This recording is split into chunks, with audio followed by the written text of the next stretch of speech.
Hey, hey, hey! E aí, galera? Vamos ver a conexão, como é que tá aí? Foi, chegamos. E aí, galera? Então, ontem eu postei no Instagram que eu ia convidar a Sol Miranda pra gente trocar uma ideia aqui hoje. E eu tô aqui pra trocar essa ideia com a Sol. Vou só esperar ela entrar pra eu chamá-la. Fala aí, Lucas, salve. Cara, nunca abri uma live sozinho, não sei nem como é que faz. E aí, ó, galera, pra quem tá aí, ó, vai rolar um som do Jazz Suite Jazz aqui em casa sábado, hein? Fica ligado que a gente vai, eu e Dreyson vamos postar vai fazer transmissão pelo nosso Instagram. Márcia, e aí, Márcia, beleza? Então, ó, pra quem tá chegando agora, eu fiquei de trocar uma ideia com a Sol Miranda hoje aqui pelo Instagram. E e é isso, 9 horas, hora marcada. Vou te mandar aqui para Sol. Cadê Sol? Aí, chegou Sol. Entra aí, Sol. Bora trocar essa ideia? Essa quarta-feira, calor da porra. Cara, tá quente onde é que vocês estão? Meu Deus do céu. Jesus, Maria José, tá muito quente. Gostou, André? E hoje eu ainda botei uma planta no banheiro. Eu nunca tinha posto planta no banheiro, agora tem uma planta no box. Aline Mohamed. Cadê Sol? Tô só esperando. Eu me sinto tão sozinho aqui, sempre faço live com o Grace do meu lado. E aqui aí, tá Sol? tudo Aqui quente. tá tudo quente. Pode vir quente que eu tô bebendo. É isso. É isso. Cara, é muito estranho abrir live sozinho. Eu nunca fiz isso. Sério? Eu nunca abri live sozinho. Sempre alguém me convida. E quando eu abria com o Grace do lado. É estranho. Então posso dizer Então que posso dizer que estou estou honrada honrada por Você tirou ser a meu... primeira convidada do programa. Tu que tirou meu negocinho de live. E aí, Sol? Como E aí, estamos? meu bem? Meu bem? Como é que estamos? Começou a Começou a campanha, campanha, estamos na rua, estamos na na rua, na luta. luta. E você? E você? Ah, eu tô aqui, na minha quarentena, fazendo minha dieta de cada dia, porque eu comi que nem uma porra esses últimos meses, então tá na hora de correr atrás de prejuízo. Tá dando eco? Ah, meu Deus. Peraí, vamos ver se... Então, Sol, eu não prendi os cachorros. Mas tá dando eco seu ou eco meu? Eu acho que é Sempre o dá meu eco eco. aqui, tá rolando eco da Sol. Se tá eco, ó, tem bem se tá com eco. Se tá com eco. Eu acho que agora acabou, vê aí. Acho que eu tirei o fone também. Eu também tirei o fone. Que bonita é Sol, a Sol é linda, por dentro e por fora. Tem que conhecer melhor. E aí, Sol, fala, começou a campanha, imagino que você esteja na correria louca, né?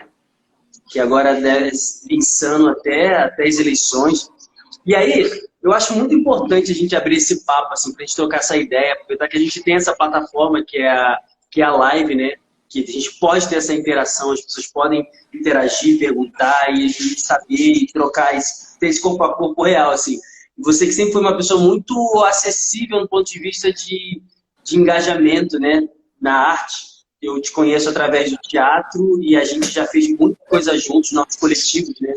Vem há alguns anos trabalhando em conjunto, em várias ações. Eu acho bonito, assim, a gente ter esse momento aqui para trocar essa ideia e para saber mais, assim, para aprofundar. Para quem não te conhece, te conhecer. Para quem te conhecer mais um pouquinho. E aí, você quer falar alguma coisa antes? Não, eu tô seguindo aqui o meu... Ai, meu Deus. Como é que... Tô seguindo você, Orlando. Tô deixando contigo. Vai, vamos lá. Chega comigo que, ó, que tu não vai... Cola comigo que tu vai lançar no recreio.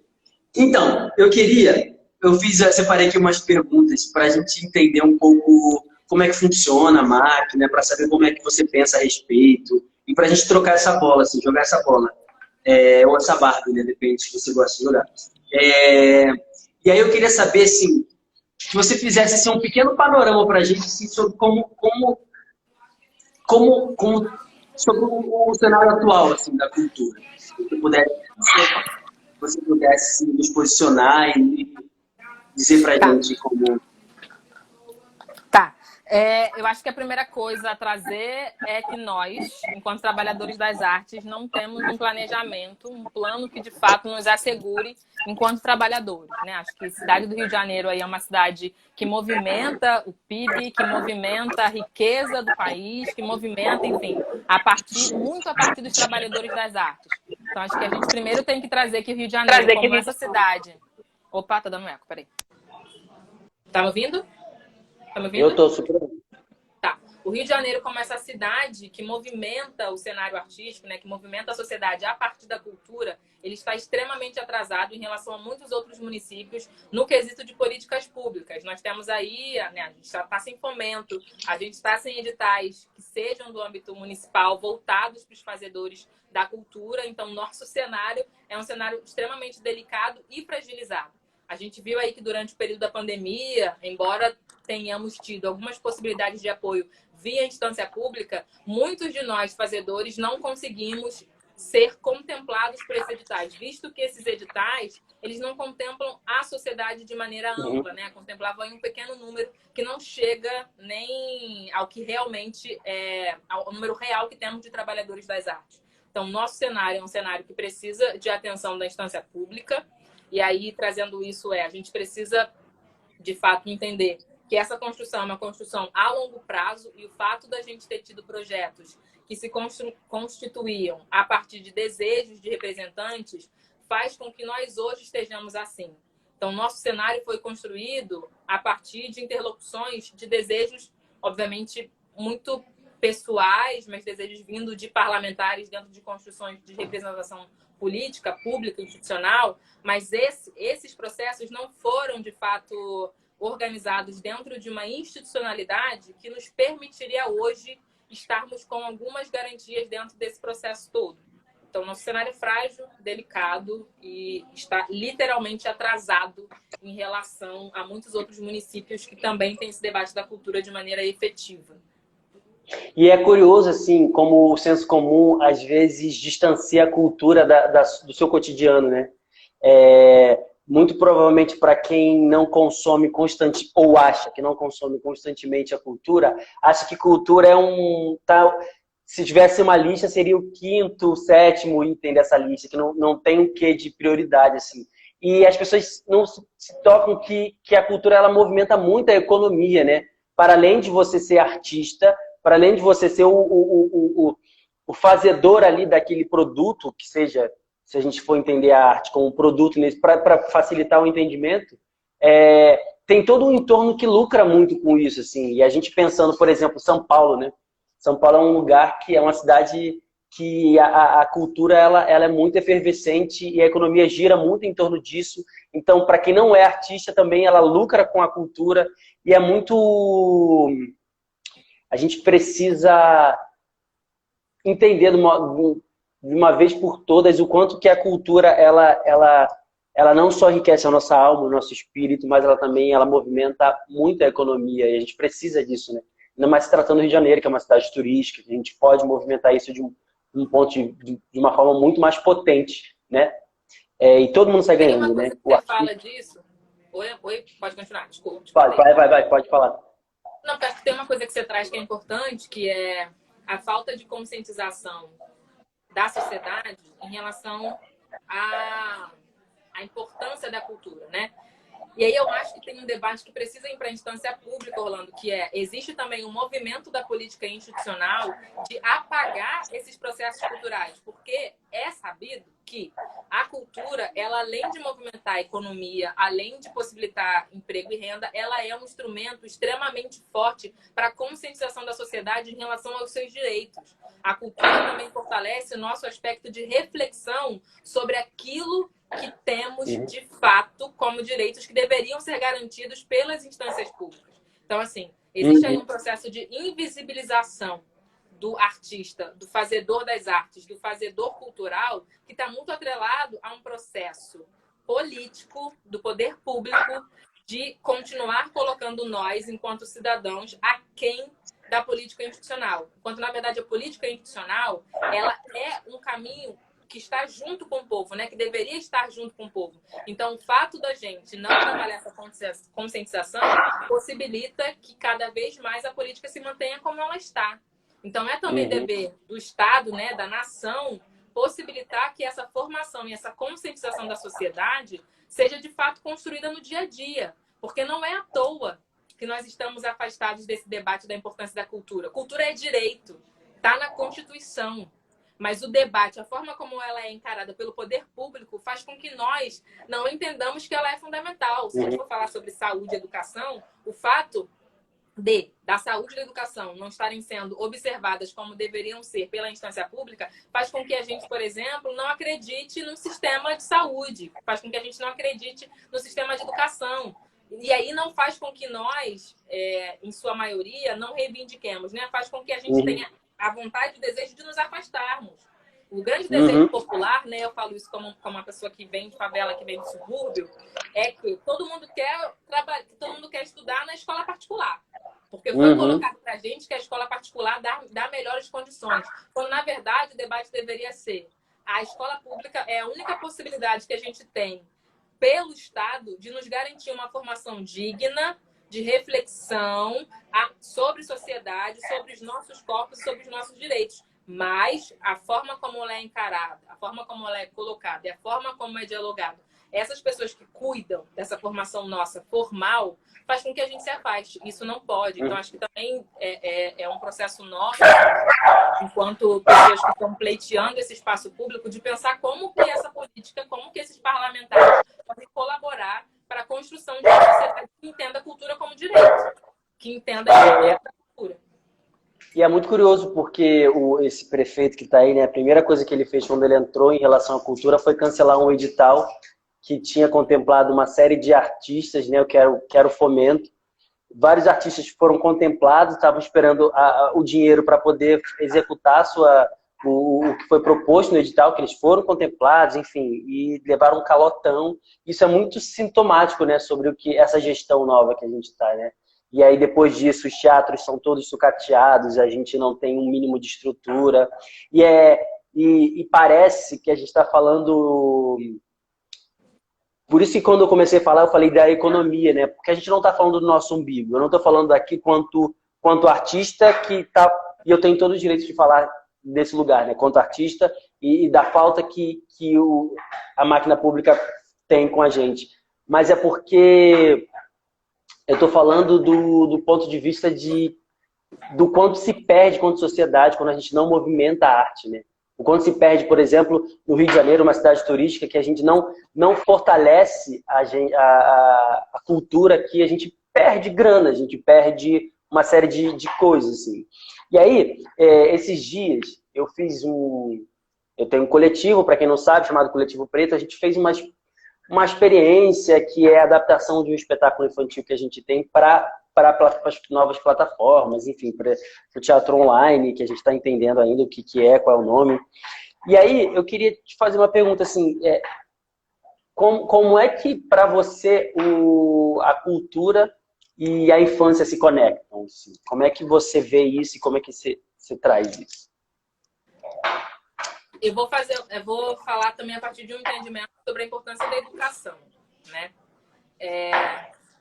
Primeira infância, ela precisa ser entendida a partir das necessidades das crianças, a partir das necessidades desses corpinhos que constituem a primeira infância.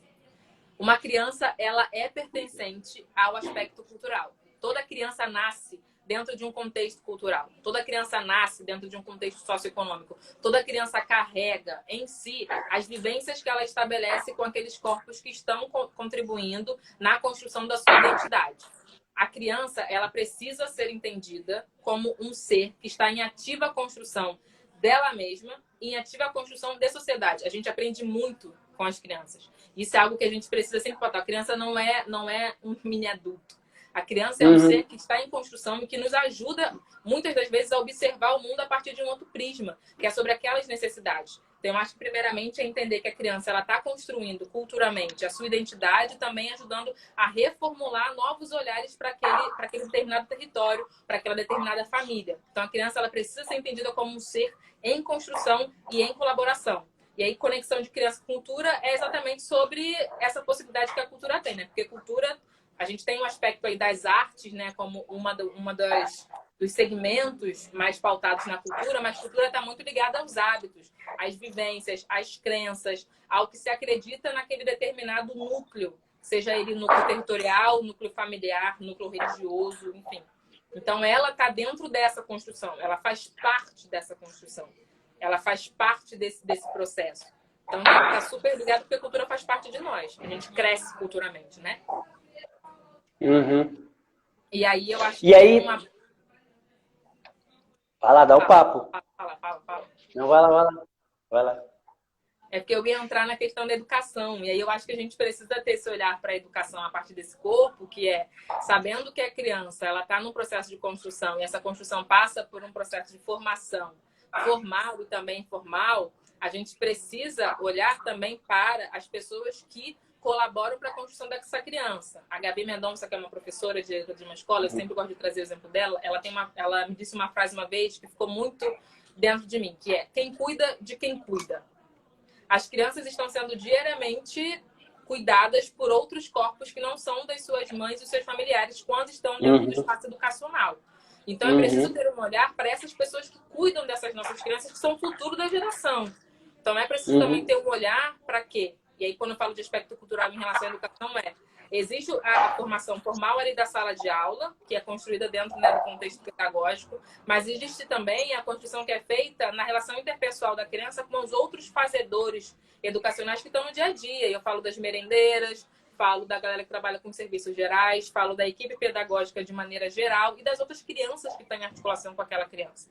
Porque a outra criança que está em articulação com aquela criança traz também vivências próprias, que vão ajudando a criança a olhar a sua própria vivência, né? E é essa relação intersocial que vai possibilitando uma outra leitura de mundo, uma leitura mais diversa, mais contemplada por essas possibilidades múltiplas, né, de construção social. Enfim, só para iniciar um papo. E aí eu fico pensando assim, e como que a sua trajetória, né, o que você entende de mundo, que você constrói, já vem construindo, né, e reconstruindo uma sociedade mais igualitária, enfim. Como que a sua trajetória ela se conecta com essa construção agora da máquina, né? Em termos de política pública. Tá. Eu acho que nós somos corpos que estamos diariamente atravessados pelas desigualdades. Acho que as nossas vivências enquanto corpos que estão diariamente sendo atravessados pela violência simbólica, pela violência institucional, pela violência física, nos faz de alguma forma... nos faz não, né? Nos coloca de alguma forma em luta, para que a gente tenha outras possibilidades, para que os nossos corpos não sejam diariamente afetados por essas construções que sempre nos colocam à margem. Então, eu faço parte de um grupo de teatro, que enfim, você também conhece, que é o EMU, que é um grupo que também vem pautando esse lugar da possibilidade dos fazedores negros, dos fazedores indígenas, dos fazedores que vêm de outras localidades, da galera LGBTIA+, para a construção de uma seara dentro do mercado teatral que seja mais representativa da diversidade que a gente tem. Enfim, aí não falo só de cidade, né? Falo de estado, porque o grupo se articula com corpos que vêm com pessoas que vêm de várias outras localidades do estado do Rio de Janeiro. Então, eu tenho essa trajetória dentro do grupo e sempre me coloquei como ativista pelas artes, porque é a minha pauta, porque eu sempre precisei pautar isso. Eu sou formada em letras e fiz formação no ensino médio de professores. Cheguei a dar aula, em projeto social, dei aula em projeto social na CUFA, na Rocinha, nas Cinco Bocas, que é favela de onde eu venho, que é uma favela na zona norte do Rio de Janeiro.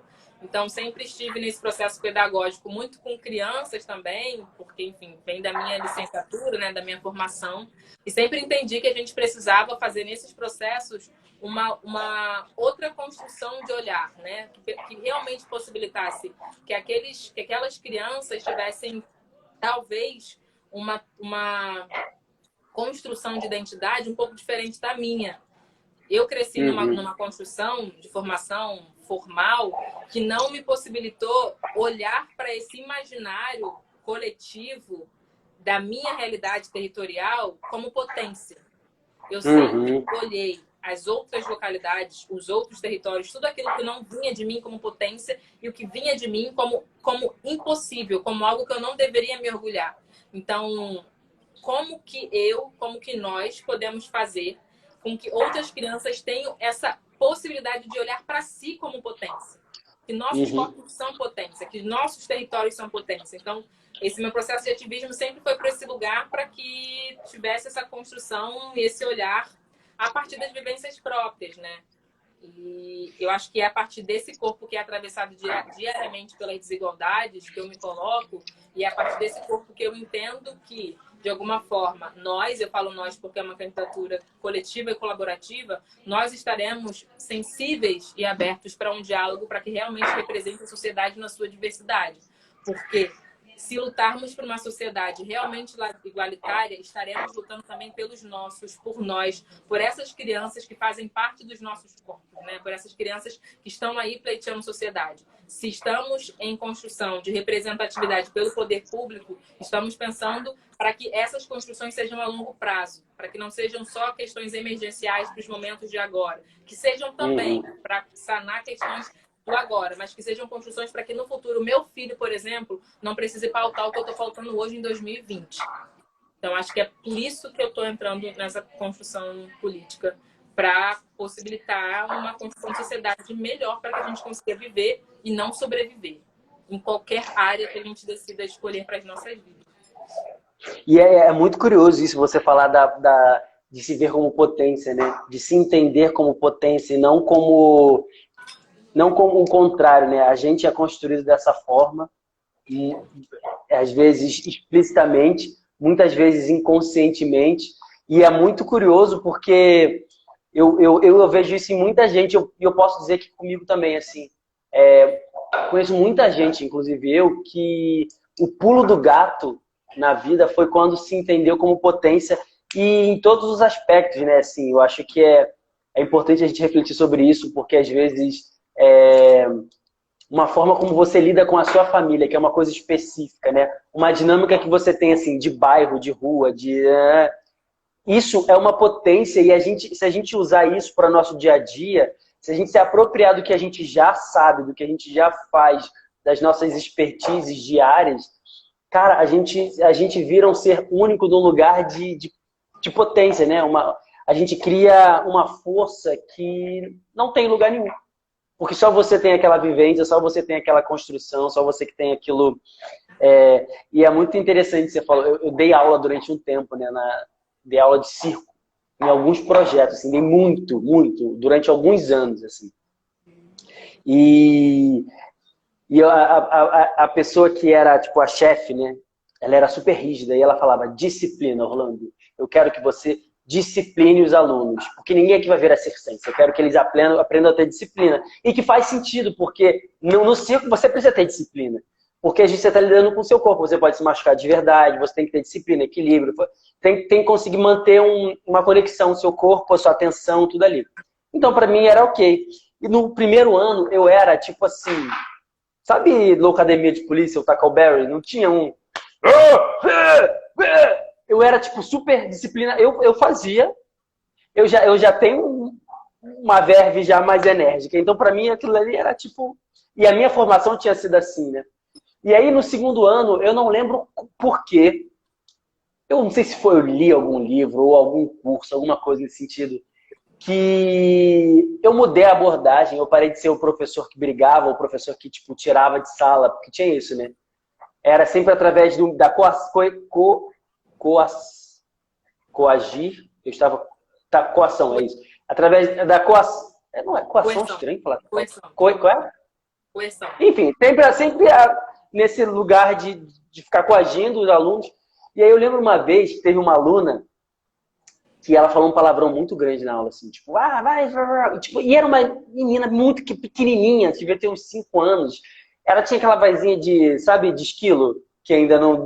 Sabe assim, era muito bebezinho. E ela tinha uma energia, que você via que ela estava reproduzindo algo de algum adulto. E aí ela xingou, aí falou, professor, xingou palavrão. E aí ela esperou, tipo, vai me tirar de sala de aula, vai brigar comigo, nananã. E eu falei assim, você não pode falar isso. Ela, por quê? Eu falei, porque você é uma princesa. Aí ela, é?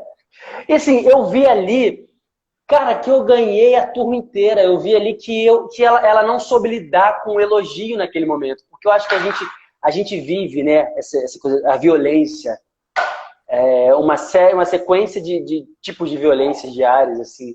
E a gente acaba ficando armado, né? A gente se protege, precisa se proteger, criando carapaças, armaduras. E ali ela disse, mas minha mãe briga comigo. Minha mãe falou assim, poxa, sua mãe não sabe a princesa que ela tem em casa. E aí ela não... Dali por diante, cara, eu ganhei uma super amiga, sabe? E ela se viu num lugar diferente. Eu falei, caramba, opa, peraí. Eu acho que isso aí... acho que é mais por aí do que ter essa rigidez toda. E aí eu tô falando muito, Sol? Não, inclusive, na verdade, isso me lembrou uma história também, que é quando eu fiz estágio no Ensino Fundamental 2, eu fui para um brisolão em Caxias. E aí, chegando lá, a turma era uma turma com meninos, assim, eu tinha 18 anos. E aí a turma era com os meninos já grandes, assim, umas meninas grandes e tal. E eu cheguei lá e falei, a professora não tá aí não, era meu primeiro dia, não tinha professora, então entra lá. Eu falei, sim. Tem aqui uma pauta, você leva isso aqui, ó, isso aqui é o que você tem que dar, e aí você faz lá isso aqui, aí tá tudo certo, vai lá. E aí cheguei eu lá, os meninos tocaram o terror, porque imagina, já vai chegar essa novata aqui, a gente vai acabar com ela. Vou mostrar quem manda. Terror, e eu entrei na sala, e aí era uma coisa pra ainda, assim, os meninos, gente, de já com não sei quantos anos, e aí uma pauta de fazer uma construção em cima de paralelepípedo, umas coisas que a gente não faz sentido nenhum.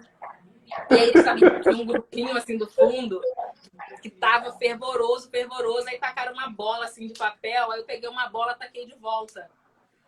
E aí eles falaram assim, qual foi? Tinha não sei o quê. E o que é isso? Eu falei, não é brincadeira da bola.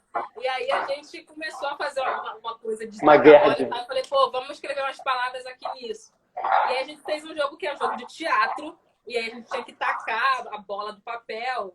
E aí na bola tinha uma palavra. E a gente tinha que improvisar em rima. Porque, enfim, a galera tinha uma questão com a rima muito forte. Improvisar em rima em cima da palavra que vinha. E aí, problema paralelepípedo. E aí a gente começou a fazer a construção lá, que era uma coisa em cima de construção silábica, não sei o quê, a partir dessas rimas, assim.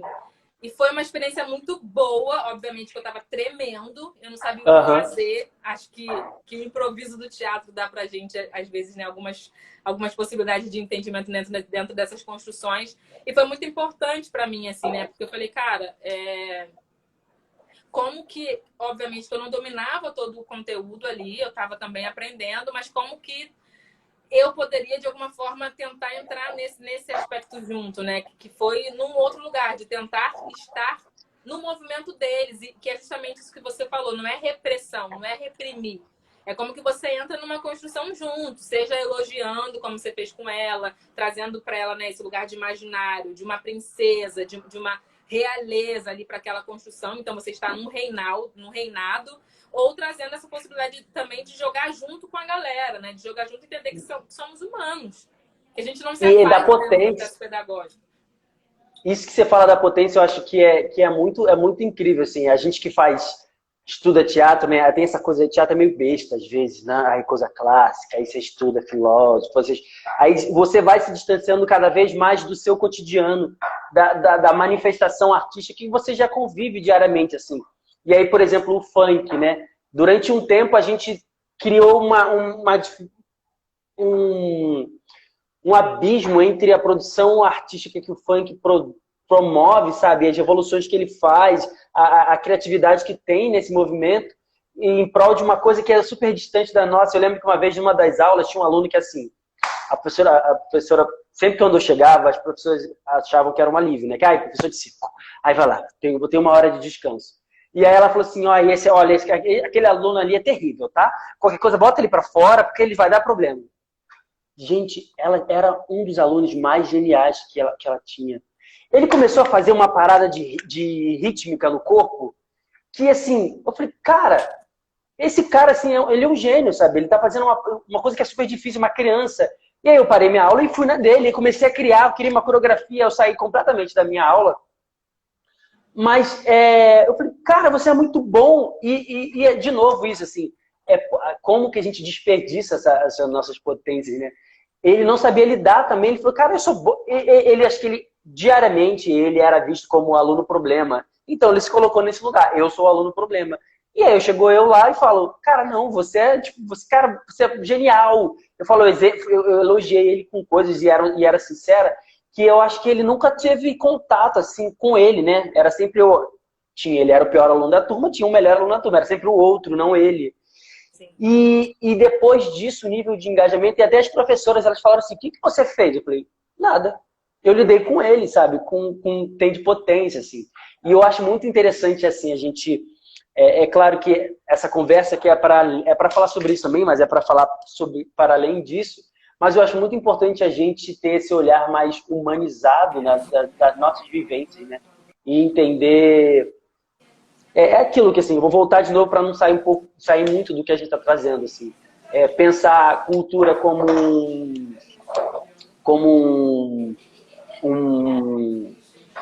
economia, né? Pensar cultura e economia juntos e pensar você como potência. Eu fico pensando assim, cara, sei lá, eu fui pra Bahia no final do ano passado.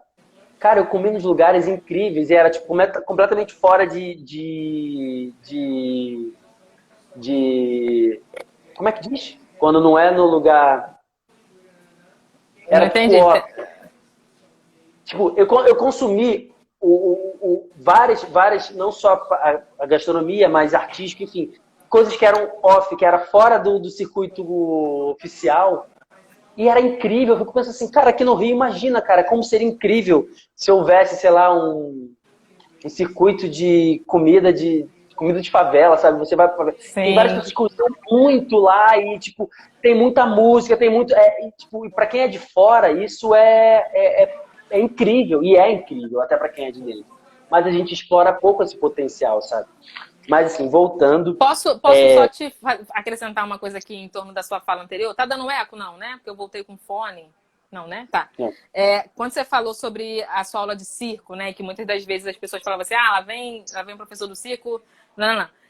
Acho que tem um debate aí também muito voltado para nós, assim, para a educação da primeira infância, que precisa ser realmente fortalecido, que é o quanto que a educação artística na seara da primeira infância, ela pode ser, junto com outras disciplinas, um processo realmente transformador de construção daquela educação, né? Daquela educação formal. E aí, quando eu falo isso de maneira concreta, trazendo, por exemplo, uma criança... Vou pegar o exemplo do funk que você trouxe também. Como é que, a partir, por exemplo, de um movimento que a criança traga, um movimento de dança que a criança traga, de um grupo específico da favela dela, do bairro dela, como é que a gente pode estudar aquele movimento específico? Como é que a gente estuda anatomia? Isso aí, né? Como é que a gente consegue estudar de onde vem esse movimento? A gente está estudando geografia. Como é que a gente consegue estudar como que esse movimento hoje se transformou nessa forma como ele está encarando, né? Nessa forma como está sendo transmitido. A gente está falando de história. E aí eu acho que uma coisa assim, que é muito importante, eu vou falar no lugar de uma artista que teve possibilidade de viajar com o mundo a partir da arte e cultura, e isso para mim é muito importante dizer que a arte realmente me possibilitou ver outros mundos, ver outras culturas. Eu participei de um intercâmbio com artistas africanos, artistas indianos e africanos de Gana e Quênia, que são países no continente africano, com crianças que tinham uma educação formal muito pautada na arte e cultura. E as crianças, elas falavam da gente, do nosso país, muito a partir dos movimentos que a gente fazia com a dança. As crianças tinham um conhecimento geográfico que passava pelo aspecto cultural muito fortemente fortalecido. Então, assim, arte dava para aquelas crianças uma possibilidade de leitura de mundo que, de alguma forma, criava uma empatia também, que fazia com que elas conseguissem conversar com a gente e a gente com elas a partir desse aspecto cultural. Então, como que a gente consegue fortalecer a educação artística nas escolas, entendendo essa educação artística como um fator primordial para a construção daquele indivíduo? Se eu pego um instrumento, por exemplo, e vou conversar com essa criança a partir por exemplo, ciência e natureza, né? Como que esse instrumento foi construído? Esse instrumento veio de onde? Esse instrumento, por exemplo, no violão, feito de madeira, feito da natureza. Como é que eu discuto de onde esse instrumento surgiu? Como que ele chega até aqui? Quais são as outras regiões? Quais são os outros estados onde esse instrumento ele é utilizado? Eu vou discutindo com a criança a partir de uma relação em que ela se sente literalmente à vontade, porque está lidando ali com o processo dela de entendimento musical, está lidando ali com o processo dela de subjetividade, de aproximação com esse instrumento. E eu acho que a gente precisa fortalecer esse entendimento da educação artística como um fator primordial para a construção do indivíduo, dentro da educação formal. Não é, por exemplo, uma aula de desenho que você olha para a criança e fala assim, uma aula de desenho, psicomotricidade. A criança está trabalhando ali a leitura dela de mundo. Ela está trabalhando como é que a subjetividade dela, aquelas coisas que ela tem no íntimo, no mais interno, se expressam a partir desse desenho. É uma construção que deve ser, de fato, valorizada. E esse debate precisa ser cada vez mais ampliado, né? Acho que a coisa do instrumento, para mim, é muito forte, porque meu filho é músico, ele tem 7 anos. E você sabe, né? Ele sempre diz, eu sou músico. Ele não fala que ele está aprendendo música, ele fala, eu sou músico. Desde os 2 anos de idade, quando ela começou as primeiras falas dele, ele fala. E é a partir da música que a gente vai trabalhando com ele, matemática, vai trabalhando português, física, vocabulário, física. Eu lembro quando eu fiz a minha primeira aula de circo, assim, o meu primeiro professor, que foi o Rodrigo Garcês, ele é um ex-atleta um ex-ginasta da seleção brasileira, ginástica olímpica.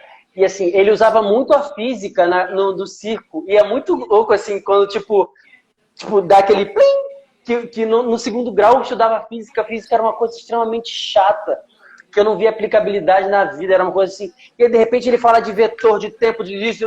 Você fala, caraca. E aí você começa, os pontos ligam, sabe? Você fala, cara, é isso. E aí você começa a gostar de física, você começa a gostar de circo, você começa a gostar de você, porque você...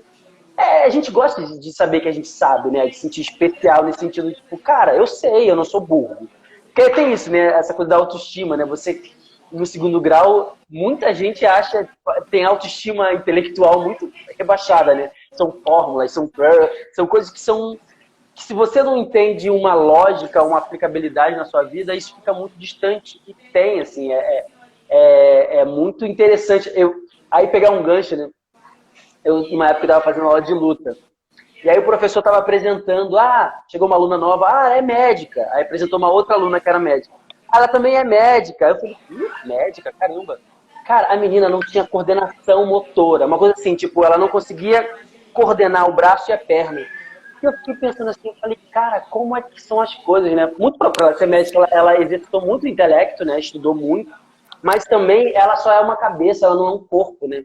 E como que a gente precisa, e a arte tá nesse lugar, né? Uma aula de dança, uma aula de capoeira, uma aula seja lá do que for, sabe? Você conseguir ter domínio da sua máquina, que é o corpo, né? Você conseguir não só pensar, mas realizar coisas.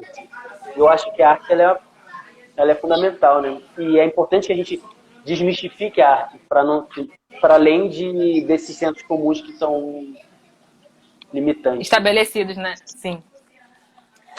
O Samuel fala. Pode falar. O Samuel o quê? Samuel Paz de Luna falou assim, a arte, a cultura e a educação, quando entram numa lógica capitalista, não tem esse tempo para ver aprendiz. Potencialidades. A ideia é só produzir e realizar o sucesso em larga escala. Isso é muito vil. Violento. Muito violento? Muito violento. E aí... eu acho que... Fala, pode falar. Não, porque eu acho que ele traz um debate também, que é como é que a gente consegue pensar a arte numa produção que, de fato, valorize a pesquisa. Porque muitos dos nossos processos são entendidos como produtos finais. Então, você tem aí, quando tem, né, editais voltados para a construção de um espetáculo, para a construção de uma apresentação, para a construção de uma oficina temporária. Como é que a gente consegue pensar também nessas construções que são a longo prazo e que possibilitem essa pesquisa de linguagem? Porque aí o artista, como esse fazedor, como esse trabalhador, o instrumento dele de trabalho é o corpo.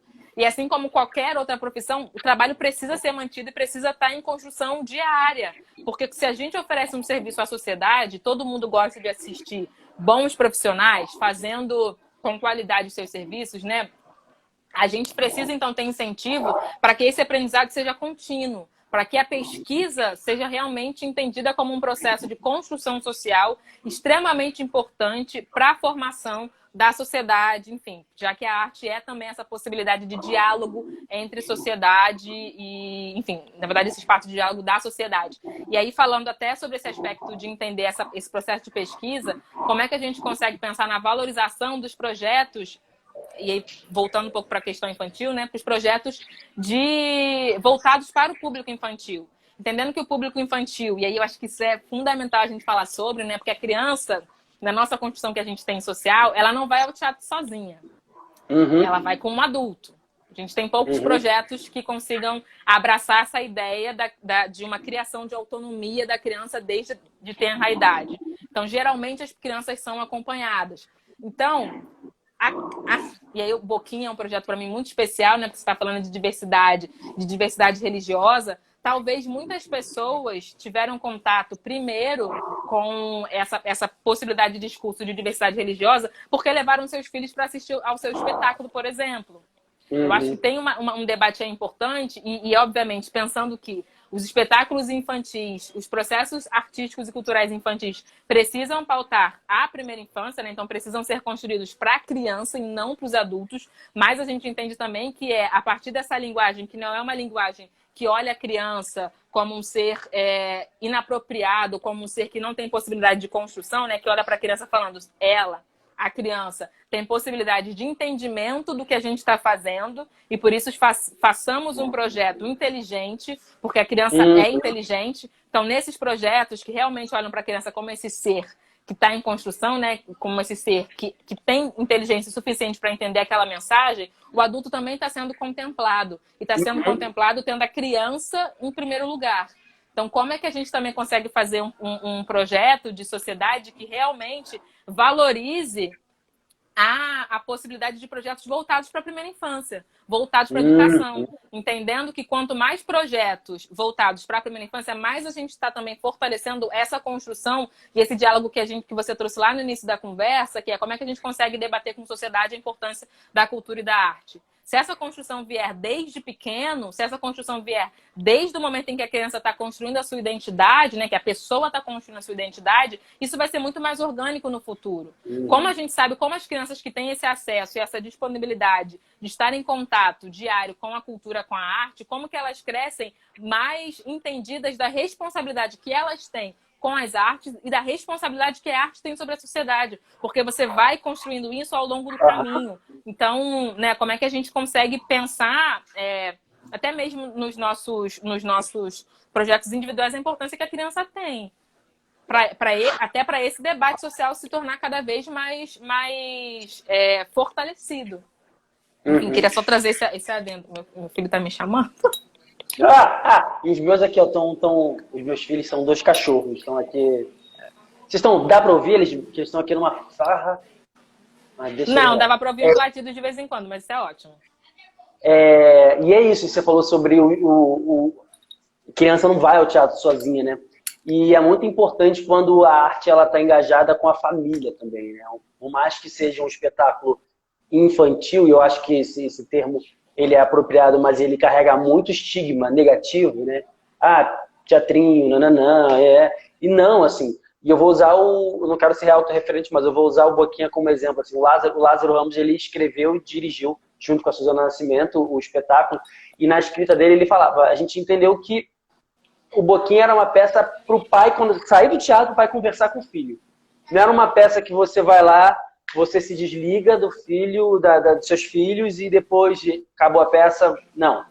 É porque a gente levanta muitos questionamentos ali. A gente coloca muitas coisas assim na mesa e aí é um fechamento que a família tem que ter depois, né? E é esse engajamento do teatro para a família. Você vai rir, você vai se emocionar, você vai se divertir. E depois a família precisa trocar uma ideia. E é muito interessante quando a gente aprende desde cedo a consumir arte dessa forma, né? Porque é tão bom, a gente vai no teatro, a gente assiste, a gente sai de lá com uma necessidade de trocar com alguém, de conversar, de falar o que entendeu, os seus, enfim, fazer esses paralelos, refletir sobre. E aí, já que a gente está falando muito sobre o teatro, a infância, enfim, eu queria saber quais são os seus projetos assim para essa área, para não só para o teatro, mas para arte, enfim, para a cultura. Queria saber um pouco mais assim, diretamente. Tá, a gente tem aí algumas propostas que estão sendo já encaminhadas, que são, primeiramente, de entender esse orçamento da cultura e quanto que a gente precisa cada vez mais pautar uma descentralização do orçamento, e aí ter essa distribuição orçamentária, pautando todas as zonas, todas as áreas, todas as regiões, para que a gente tenha um fortalecimento cultural mais específico, né, nos territórios.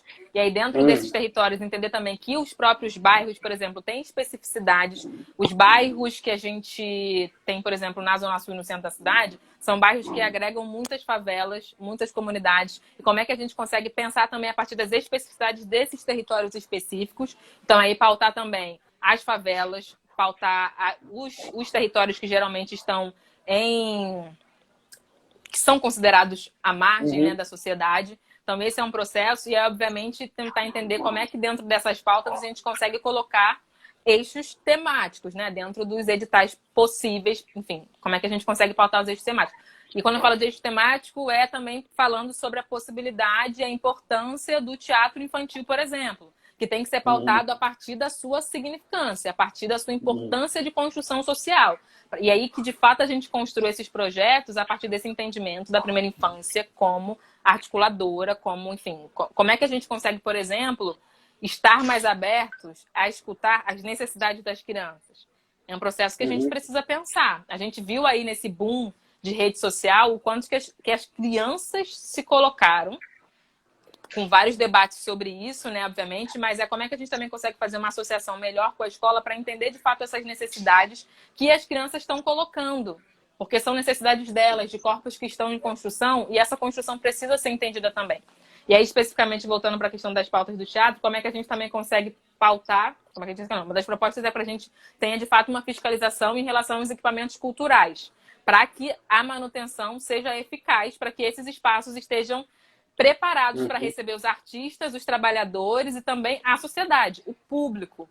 Não adianta de nada a gente ter um equipamento cultural abandonado, sucateado. Não adianta de nada a gente ter um espaço que não esteja pronto para receber a sociedade. Então é também pensar na manutenção dos equipamentos culturais já existentes e aí também pensar em como é que a gente consegue ter nas nossas regiões, nas nossas zonas, equipamentos culturais que também sejam entendidos como equipamentos que possibilitam geração de emprego e renda, para que a gente tenha uma reivindicação mais forte, mais precisa, para que mais equipamentos culturais surjam no escopo do município, em mais zonas, em mais territórios, para que a gente consiga cada vez mais construir essa interlocução da sociedade com o equipamento cultural. E aí entendendo o equipamento cultural não só como um espaço voltado para a arte e cultura, mas como um espaço de recebimento da sociedade para as suas necessidades mais básicas. A gente tem aí, por exemplo, a questão tecnológica, a questão, né, que tá dentro desse preconceito tecnológico, que nem todo mundo tem acesso à rede de internet. Será que um equipamento cultural não pode ser o espaço em que possibilite ali uma rede Wi-Fi, internet, para as pessoas se comunicarem, sabendo que essa questão tecnológica é fundamental dentro da nossa construção hoje, para que a gente continue cada vez mais se aprimorando e se formando?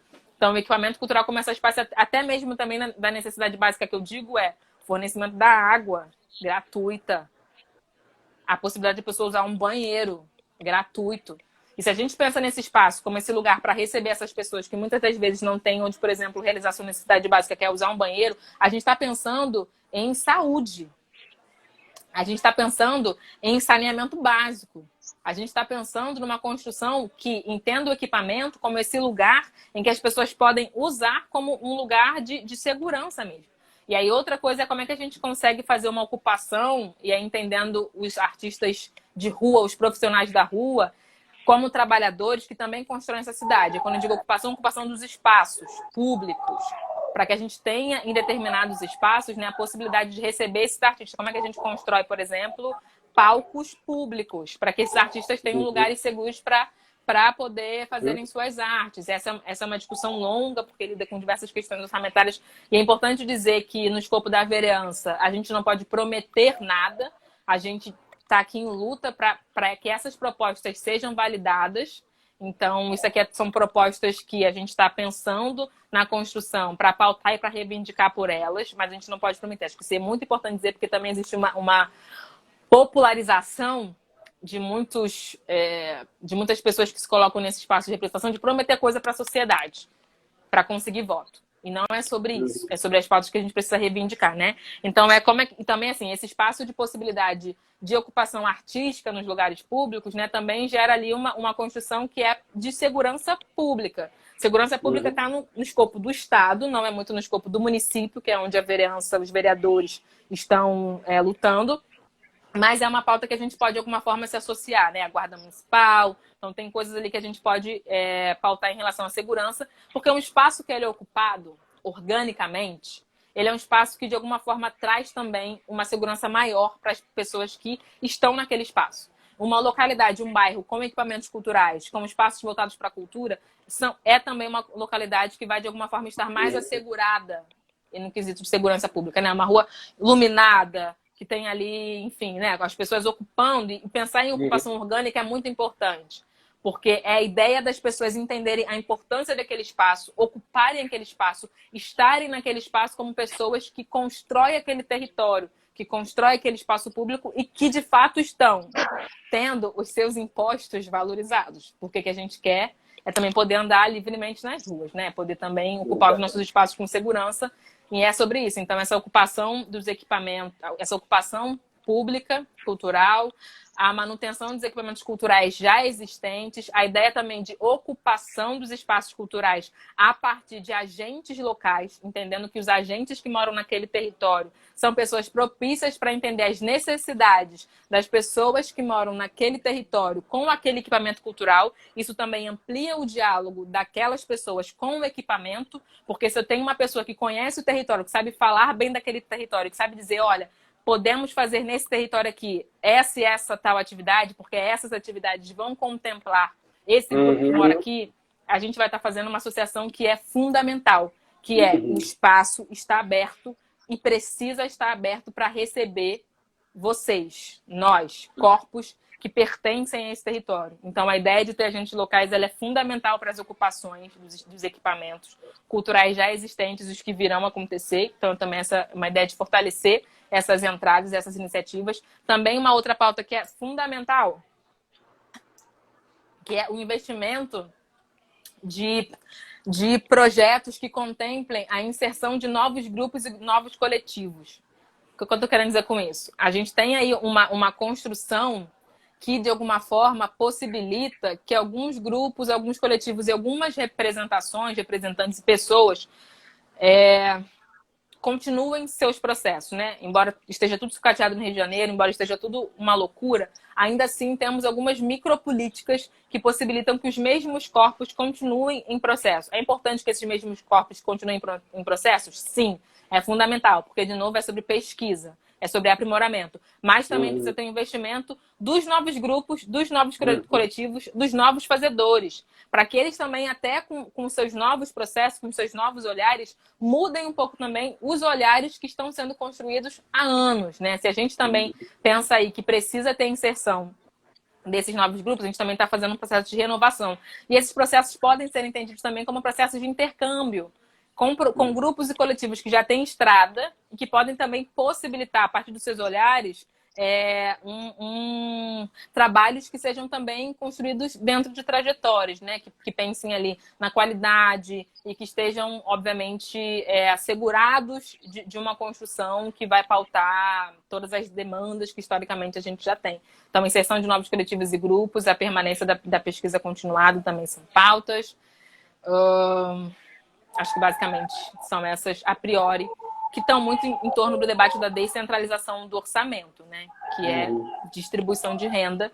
E, tem uma que é muito importante, que é valorização dos trabalhadores das artes e garantia dos nossos direitos enquanto profissionais que vivem dessas artes. E somos nós, os que são impactados direta e indiretamente. Eu sempre gosto de falar desse indiretamente, trazendo a figura do pipoqueiro, porque a pipoca... Eu adoro a imagem da pipoca, porque a pipoca, pra gente, né, quando a gente bota a pipoca dentro daquele pacotinho com as linhas, a gente fala cinema, audiovisual.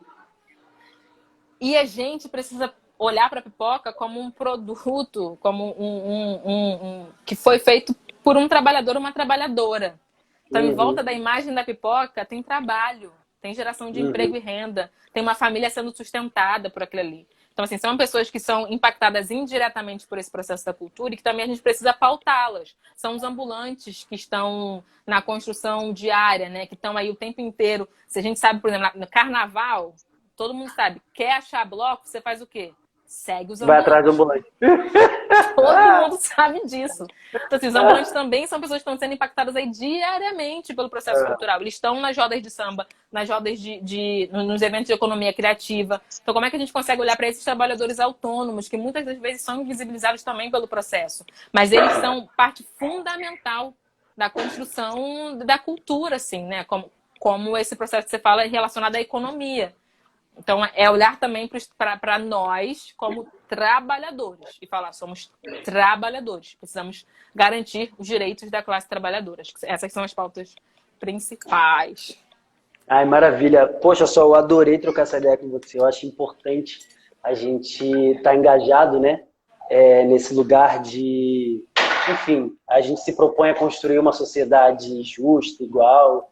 Então, se demanda também da nossa parte esse engajamento e eu agradeço você ter aceitado trocar essa ideia.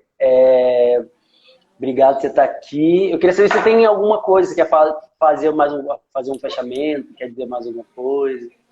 Eu quero te agradecer pelo espaço, agradecer todo mundo que... Então, obrigado, Orlando, pelo espaço. Obrigada a todo mundo que esteve aqui com a gente. Acho que é fundamental o que você está fazendo. Inclusive, queria dizer que eu agradeço não só em meu nome, mas em nome de todas as candidaturas que estão aí postas, querendo trazer esse diálogo mais fundamentado nas questões das desigualdades, que estão pautando, de fato, que a gente construa uma sociedade mais igualitária. Queria fazer um convite para as pessoas que estão aqui acompanhando, para que também utilizem suas redes, não para pedir apoio, não para pedir voto, mas para falar, gente, conheçam as candidaturas. Se tem pessoas que vocês estão próximas, divulguem também. Eu acho que essa coisa de fazer a live, utilizar a rede social para visibilizar um diálogo é muito importante, porque não é sobre votar, é sobre votar, óbvio que a gente está em eleição, mas é sobre estarmos abertos a esse diálogo, a esse encontro, de entender de fato as propostas dos nossos candidatos e candidatos. Queria também falar uma coisa muito importante. A candidatura de vereança, ela é muito importante para a nossa Constituição Municipal e a candidatura, a eleição da nossa prefeita ou do nosso prefeito é fundamental. Os vereadores, né, têm um papel que é primordial, que é construir leis, propor leis para a sociedade e de fiscalizar a prefeitura, o prefeito ou a prefeita. Então, por favor, estejam ligados também. Todo mundo é que sabe que eu sou Renata Souza, 50. Mas, assim, olhem também os candidatos, candidatas à prefeitura da cidade do Rio de Janeiro, porque o diálogo, ele é direto entre vereadores e prefeitura. Não adianta também a gente ter um prefeito que, por exemplo, vai dizer que os artistas vivem de sorriso, né, pessoal? Então, assim, façamos aí a nossa campanha e obrigada por esse espaço, eu acho fundamental o que você está fazendo. E é isso, só agradecer mesmo. E desculpa o sobressalto. O nosso número 50335, Sol na Cabeça. Minhas redes sociais são Sol de Fato. E a gente está na rua, está precisando de gente para ajudar na mobilização voluntária. Então, quem quiser também estar junto, chegar, quiser conhecer, as redes estão abertas para vocês conhecerem as propostas, nos conhecerem. E é isso. Ai, que lindo. Obrigado, Sol. Obrigado. Vai dar tudo certo. Você vai entrar e a gente vai... Eu digo a gente porque eu me sinto parte, né? Fazendo parte dessa construção, porque essa construção é nossa, né? a gente vai conseguir construir uma bela história aí pela frente. Axé. Axé. Obrigado, Sol.